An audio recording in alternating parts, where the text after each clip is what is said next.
Good morning, students.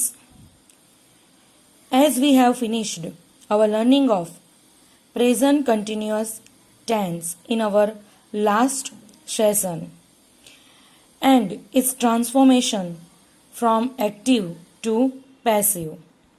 Now, this is the time to understand the concept of past continuous tense. Past continuous tense means Chalu Bhutkal. Now, what is the concept of Chalu Bhutkal? It is used to denote an action or event which was taking place at a particular point in the past. At a particular point in the past. Remember, ચાલુ ભૂતકાળમાં કોઈ ચોક્કસ સમયે બનેલી ચોક્કસ ક્રિયા દર્શાવવામાં આવે ત્યારે ચાલુ ભૂતકાળથી એને દર્શાવાય છે. કોઈ ચોક્કસ સમયે થયેલી ચોક્કસ ક્રિયા. વાક્યરચના છે એની સબ્જેક્ટ પ્લસ આપણે ચાલુ ભૂતકાળની વાત કરીએ છીએ જેમ ચાલુ ભૂતકાળ વર્તમાન કાળમાં ટુ બીના રૂપ એમિઝ આર વપરાયેલા એમ ચાલુ ભૂતકાળની વાક્યરચનામાં પણ ટુ બીના રૂપ વોઝ વેર ભૂતકાળના રૂપ લેવાના છે વોઝ વેર પ્લસ ક્રિયાપદને ING plus object plus a particular time. કારણ ભૂતકાળમાં થયેલી ચોક્કસ સમયે બનેલી ચોક્કસ ક્રિયાને દર્શાવવા માટે ચાલુ ભૂતકાળ વપરાય છે. For example, I was watching television at 7 p.m. yesterday. હવે ધ્યાન આપો. At 7 p.m. yesterday. ગઈકાલે તો ટેલિવિઝન જોયું પણ પર્ટિક્યુલર ટાઈમ આપેલો છે. કયા સમયે? સાંજના 7 વાગે. તો સાંજના 7 વાગે તમારી જે પર્ટિક્યુલર ક્રિયા ચાલુ હતી એને દર્શાવવા માટે ચાલુ વર્તમાન ભૂતકાળ વપરાય છે. હવે as you know that we have to also learn the passive construction of past continuous tense, and you know the rules of passive constructions. As per the rule, first we have to put object in place of subject કે આપણે કર્મને કર્તાને સ્થાને મૂકવાનું છે. આપેલા વાક્યમાં કર્મ television છે. તમને અગાઉ પણ કીધેલું છે વોટથી પ્રશ્ન પૂછો એટલે તમને શું મળશે? કર્મ. હું શું જોઈ રહી છું? ટેલિવિઝન. એટલે કર્મ મળી ગયું. હવે કર્મને તમારે કર્તાને સ્થાને એટલે કે આગળ લેવાનું છે તો ટેલિવિઝન. આપણો સેકન્ડ રૂલ્સ છે ટુ બીનું જે તે કાળનું રૂપ. એઝ યુ નો કે આપણા વાક્યમાં ઓલરેડી ટુ બી વપરાઈ ગયેલું છે એટલે આપણે ટુ બીના રૂપ તરીકે માત્ર શું લઈએ છીએ? બી લઈએ છીએ. અને ત્રીજો નંબર છે ક્રિયાપદનું ભૂતકૃદન કરવું. તમે જાણો છો કે જો ક્રિયાપદને આઈએનજી લાગેલું હોય તો એનું ભૂતકૃદન થતું નથી.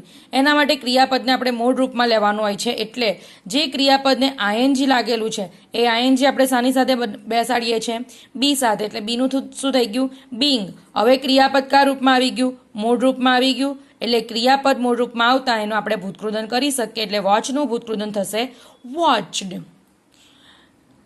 ત્યાર પછી નિયમ પ્રમાણે બાય મૂકવું એટલે કે જે પેસિવ ઇન્ડિકેટ કરે છે બાય મૂકવું અને કર્તાને કર્મને સ્થાને લેવું. બરાબર છે? કર્તાને કર્મને સ્થાને લેવું એટલે કર્મ વિભક્તિના રૂપમાં ફેરવવાનું. આપેલો કર્તા આઈ છે એટલે આઈને કર્મ વિભક્તિમાં ફેરવતા આઈનું શું થાય છે? મી થાય છે. અને જે તે કારોડક શબ્દ જો વાક્યની શરૂઆતમાં હોય તો ત્યાં મૂકો, વાક્યને અંતે હોય તો વાક્યને અંતે મૂકવાનું. At 7 p.m. yesterday. તો આપણું પેસિવ વાક્ય બને છે television was being watched by me at 7 p.m. yesterday.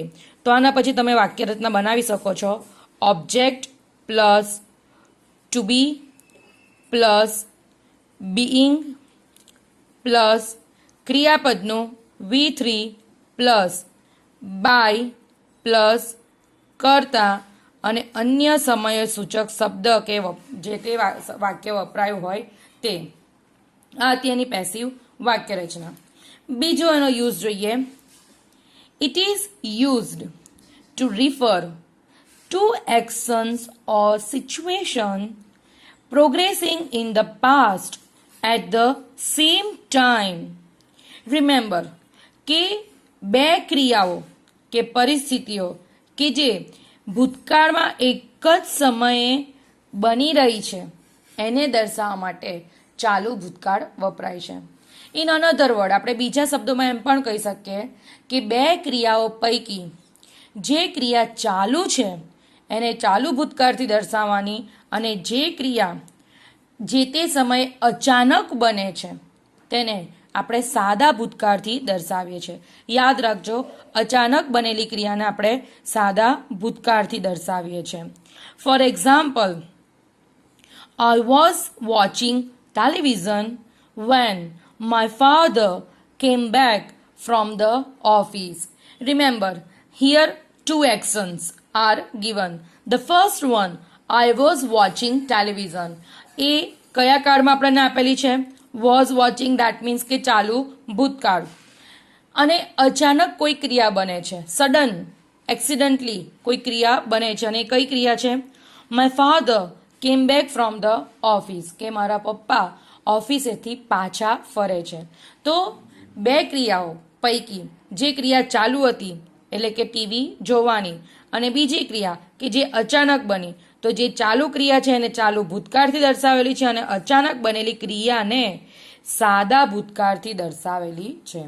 તો આ રીતે ચાલુ ભૂતકાળમાં બે વાક્ય રચના પણ હોય છે, એક જે ચાલુ ભૂતકાળ દર્શાવે અને બીજી જે સાદો ભૂતકાળ દર્શાવે છે. ઇન સિમ્પલ વર્ડ્સ તમારે એટલું જ યાદ રાખવાનું છે કે અચાનક બનેલી ક્રિયાને આપણે સાદા ભૂતકાળથી દર્શાવવાની. હવે જુઓ, ચાલુ ભૂતકાળના વાક્યને પ્રશ્નાર્થમાં ફેરવતી વખતે ટુ બીના રૂપ એટલે કે વોઝ અને વેર ને વાક્યની શરૂઆતમાં મૂકવામાં આવે છે. એટલે આ ઇન્ટ્રોગેટિવ સેન્ટન્સ પેટર્ન છે, પ્રશ્નાર્થ વાક્ય રચના. વેર દે વોચિંગ ટેલિવિઝન, શું તેઓ ટેલિવિઝન જોઈ રહ્યા છે? તો વાક્ય રચના તમે ધ્યાનમાં લેવો.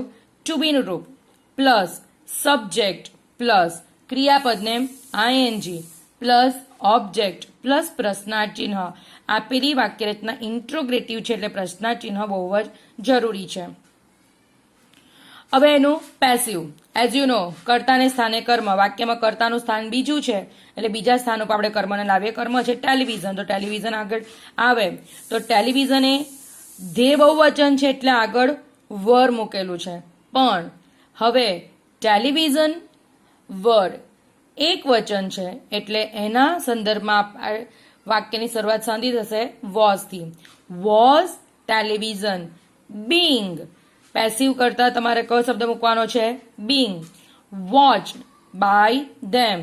બાય છે એઝ પર ધ રૂલ્સ, કે ટેલિવિઝન કર્મને સ્થાને કર્તાને સ્થાને કર્મ લાવ્યા. ટુ બીનું જે તો કારનું રૂપ એટલે વોઝ, એના માટે બીંગ શબ્દ, ત્યાર પછી ક્રિયાપદનું V3 બાય મૂકવું અને કર્તાને કર્મને સ્થાને કરતા એટલે કર્તાનું કર્મ વિભક્તિનું રૂપ. પ્રશ્નાર્થ ચિહ્ન અચૂક મૂકવું, ભૂલવું નહીં. નાવ નેગેટિવ સેન્ટન્સ પેટર્ન. નકારમાં ફેરવતી વખતે વોઝ કે વેર પછી શું મૂકવાનું હોય છે? નોટ મુકાય છે. For example, I was not writing a letter. હું પત્ર લખી રહી નથી. વાક્ય રચના શું બને છે? Subject plus to be plus not, not plus V1 ING એટલે કે ક્રિયાપદને આઈએનજી. રિમેમ્બર, ટુ બીના રૂપ પછી શું મૂકવાનું છે? નોટ મૂકવાનું છે. પ્લસ ઓબ્જેક્ટ એટલે આપેલી વાક્ય રચનાને જો પેસિવમાં ફેરવીએ તો એ પણ આપણા તો rules as it is apply કરવા જ. કર્તાને સ્થાને કર્મ. શું લખી રહ્યા છે? A letter. તો તમને અહીં આગળ શું મળી ગયું? કર્મ મળી ગયું. તો કર્મને આગળ લો. અ લેટર ટુ બીનું જે તે કાળનું રૂપ વોઝ, વાક્યને નકાર કરતા નોટ. આપણા ટુ બીના રૂપ પ્રમાણે બી અને ક્રિયાપદને આઈએનજી એટલે being. See the place of being after not. Not પછી બીંગ લખાય છે, વોઝ બીંગ નોટ એમ લખાતું નથી. બરાબર? A letter was not being written. ક્રિયાપદનું V3 ક્રિયાપદ રાઇટ છે, રાઇટનું V3 થાય છે written. Written by me. Clear? વાક્ય રચના સમજાય છે? આ નેગેટિવ સેન્ટન્સ પેટર્ન છે. હવે જુઓ, when was Rajesh reading a newspaper. આ આપણી WH ક્વેશ્ચન પેટર્ન છે. WH ક્વેશ્ચન પેટર્નમાં એક્ટિવમાંથી વાક્યને પેસિવમાં કેવી રીતના ફેરવી શકાય એ તમારે ખાસ સમજવાનું છે. આપેલું વાક્ય જેમાં પ્રશ્ન વેનથી કરેલો છે, એટલે કર્તા પણ આપેલા છે અને કર્મ પણ આપેલું છે. આપણે તો આપણા નિયમ પ્રમાણે જ જવાનું છે. કર્તાને સ્થાને કર્મ, ટુ બીનું જે તે કાળનું રૂપ, ક્રિયાપદનું V3, બાય અને કર્મને સ્થાને કર્તા. વેન કર્તાને સ્થાને કર્મ એટલે કે કર્મ કયું છે? ન્યૂઝપેપર, એટલે ન્યૂઝપેપર લીધું. કર્તાનું સ્થાન ત્રીજું છે એટલે ન્યૂઝપેપરનું સ્થાન ત્રીજું આવ્યું. ટુ બીનું જે તે કાળનું રૂપ એટલે બીંગ શબ્દ મૂકવાનો છે, પણ આપણને વાક્યમાં ટુ બી આપેલું છે એ પ્રમાણે was. When was a newspaper being, ક્રિયાપદનું V3 રીડ, રીડનું V3 રેડ. સ્પેલિંગ રીડ જ લખાશે પણ એનું પ્રોનાઉન્સિએશન રેડ થશે. By Rajesh. Where was Rajesh reading a newspaper. પ્રશ્ન વેનથી કરેલો હતો, હવે પ્રશ્ન વેરથી કરેલો છે. અહીંયા એમ હતું કે રાજેશ ક્યારે સમાચાર પત્ર વાંચે છે. અહીંયા રાજેશ ક્યાં બેસીને સમાચાર પત્ર વાંચે છે.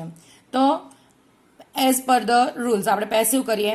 વેર વોઝ કર્તાને સ્થાને કર્મ એટલે ન્યૂઝ પેપર, ક્રિયાપદનું V3 કરતા પહેલા બીંગ લખવું, બીંગ રીડ બાય, અને કર્મને સ્થાને કરતા એટલે કે રાજેશ.